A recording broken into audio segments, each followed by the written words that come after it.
Hey guys, Adam Shaw here.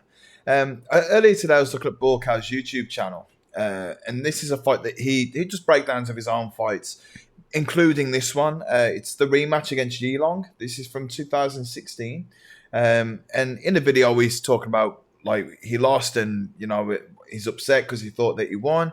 But I haven't watched this fight since it happened. I remember thinking Buakaw won. But most of the time I have a heavy bias towards Buakaw. But I thought it'd be interesting to have a look back and see if he really did lose. So yeah, let's get into it.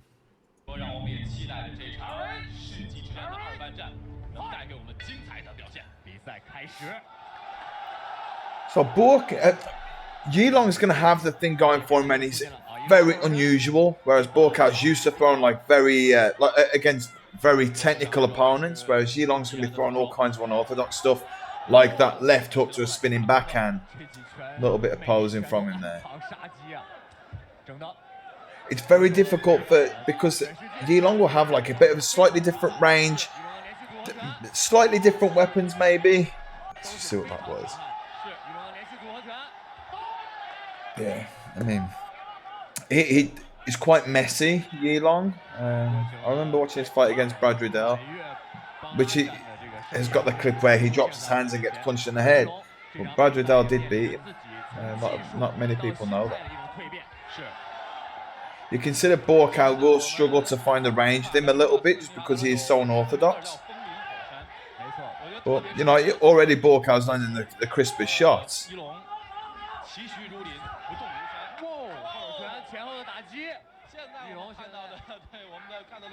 Oh, it's a looping right hand from Yilong. Almost hits the back of the head of Buakaw. I think it does hit the back of the head.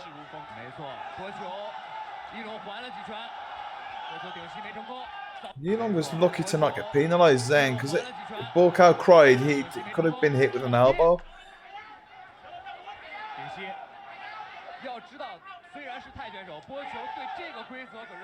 Yeah, Buakaw could have claimed foul then, but he didn't. He enjoying himself. Oh. Was that low? No, I don't think so. Okay, maybe he might be complaining about the punch, but I suppose Yilong is a Shaolin everywhere except that bit because Shaolin Monk's condition then, that's right. Yeah, I mean, I definitely think, Buakaw's getting definitely landing crispy shots here.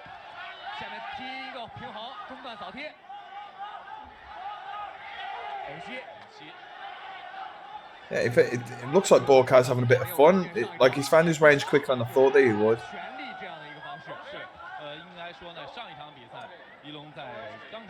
What's he telling him off for? Was he not happy about this throw? Sorry, I might annoy you doing this, but I like to really look at what's gone on.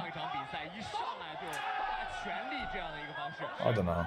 It wasn't like a real joint manipulation. I mean, it's K1 rules, so yeah, maybe the referee is right to say something about it.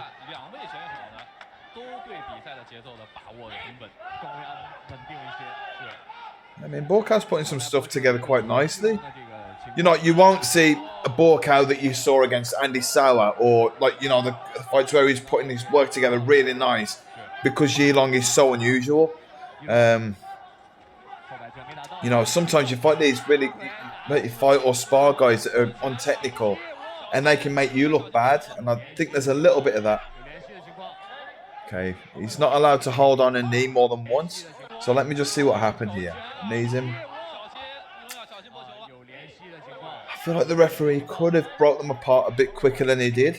I mean, he hasn't taken a point off or anything like that. But.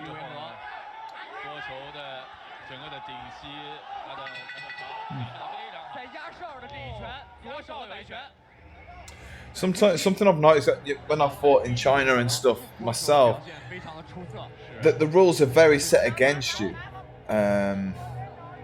I'm not saying it's like a racist thing or whatever, but I think Chinese people want to see Chinese people win. You know, the Thais are the same. The Thais like the Thais win. I think to be honest, everyone's the same, right? Like, if there's an English guy, I'll probably want him to win.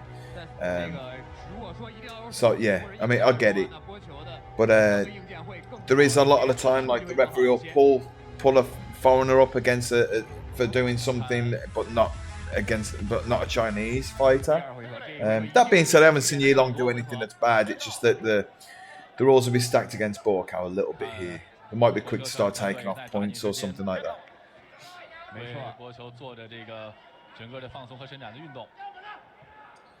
Yeah, there was a while, probably back in like 2015, 16. It would have been around this kind of time. I was going over to China and fighting there myself. Nice flying knee by Buakaw. It's a sign of confidence. You never used to see Buakaw doing that kind of stuff against like the higher level fighters, but I feel like he's allowed to take risks here. I don't understand what the problem was there. Buakaw slipped. It's up to Yilong to protect himself. Buakaw didn't do anything wrong there. Look at the shit. So the ring's slippery, but that's not Buakaw's fault. Yilong is also wearing shoes. Or like sock thing. I'm not sure what they are. They look like socks. That's trademark left kick. I still think he's the best orthodox fighter to throw the left kick like that. You know, if you want to try and left kick, that's how you do it.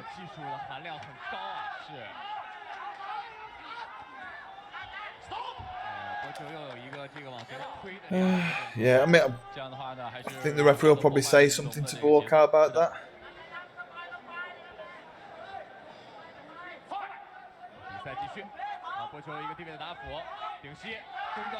Man, I haven't seen Yilong land anything effective, to be honest.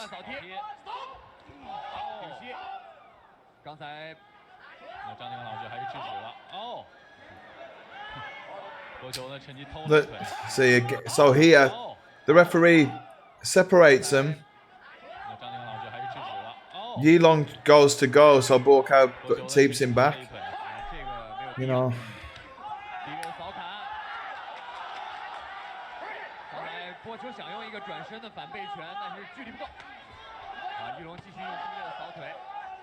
Yeah, the Chinese fighters used to pay quite well, especially in comparison to like Thailand.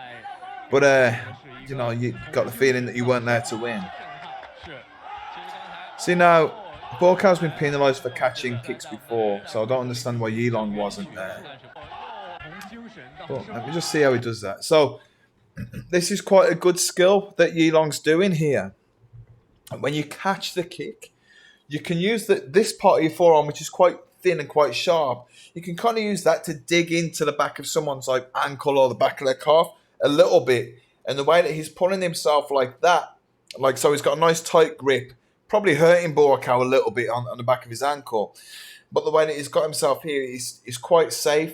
You know, Buakaw likes to, you know, if he catches kick or try and punch it. From here, it'd be very difficult for Buakaw to do that.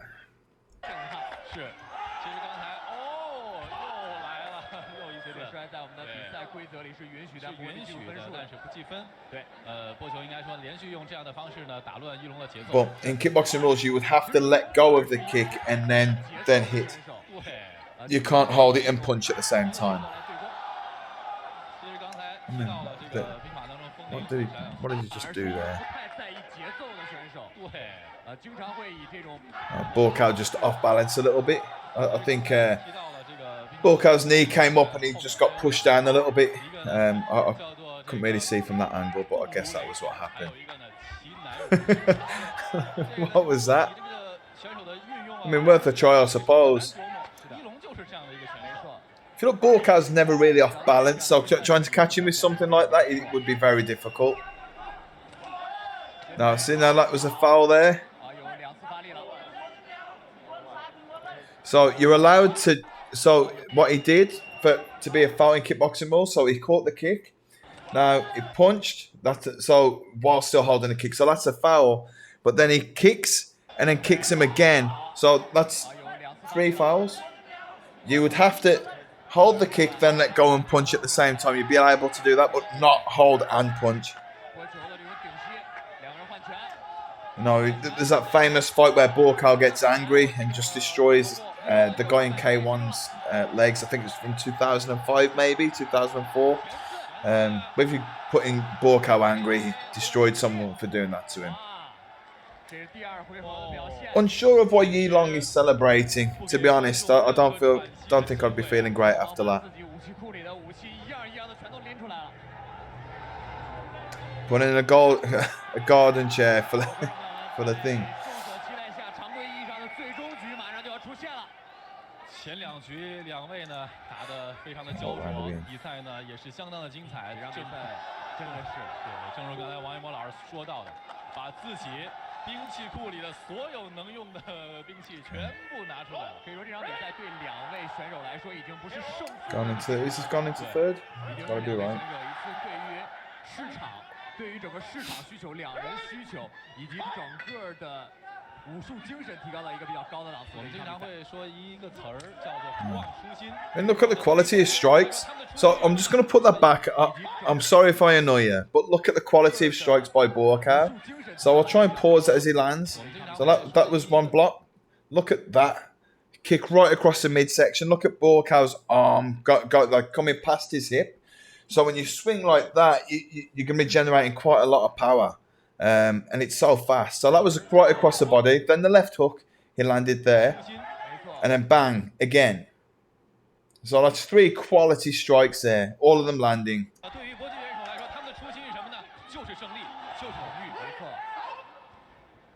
这场比赛是波球需要的，是一龙需要的，是整个武林风和所有的观众需要的一场比赛。我们需要一个。Now this is from 2016. Now, Buakaw looks to be the same as he was in 2003 when he won his first K1 title. You know that Buakaw's prime was quite a long time. You know, I'm pretty sure that even here he would have been able to go and fight Masato as Masato was in 2004, for example. No, it's one of the first Thai guys that you saw, like bringing a sports science coach and whatever. You know, his coach's name is Yim. He's like a big guy, but you'll see him with him at like most of his fights, especially after the Paul Pramel dispute.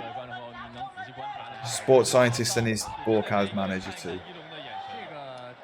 I think Buakaw's getting annoyed with the referee now. Ah. Big kick by Buakaw.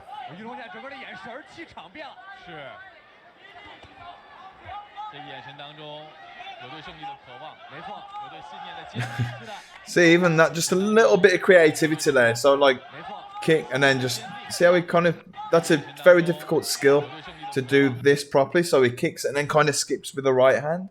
You'll see people try and do it, but you know it's not very effective. I mean, it wasn't a huge amount of power, but it's still a point in these kind of rules. Just solid. That was fine. It seems like the referee takes issue to some things and not to others. I'm not really sure on why.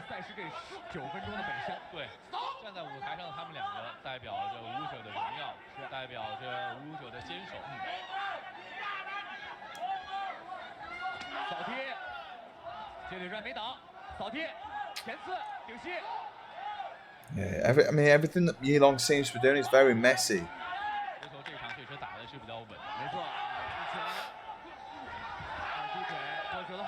Nice. At least the referee seems to be letting Buakaw work a little bit more now. It wouldn't have been an easy fight for him to referee, to be honest. You know, it is messy.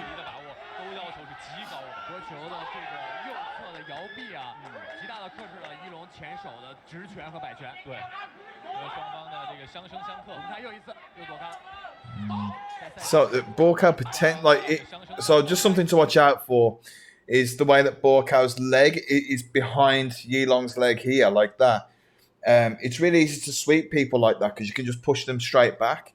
Buakaw doesn't do that here, but if you're fighting in Muay Thai, that is a foul. It comes under it's like considered like joint manipulation, so you're not allowed to do that. The way that you can kind of get away with it is to make it look like a kick, like so you just try and kick their leg out, but like this is a foul.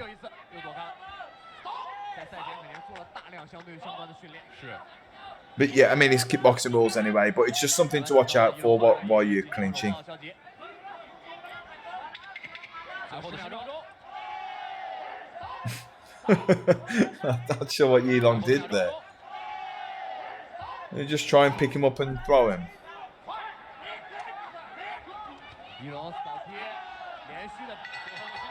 You know, Buakaw loves to fight, but you can kind of see that he does get annoyed when someone's trying to be dirty with him. So I don't imagine that he was very happy with Yilong after this fight.